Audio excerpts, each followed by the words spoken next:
cuentos para asustar a los niños. Sin embargo, una tarde, mientras seguía el rastro de un ciervo, se encontró con la cabaña de Baba Yaga. El príncipe, intrigado por la extraña estructura, se acercó sin pensar en las consecuencias.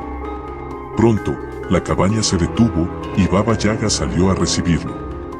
Al ver a un joven fuerte y saludable, Baba Yaga decidió que sería un sirviente útil y lo invitó a entrar.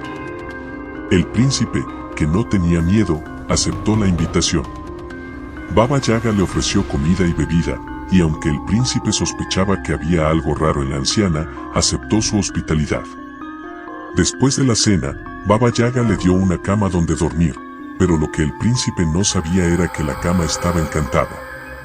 Tan pronto como se acostó, el príncipe cayó en un sueño profundo del que no podía despertar.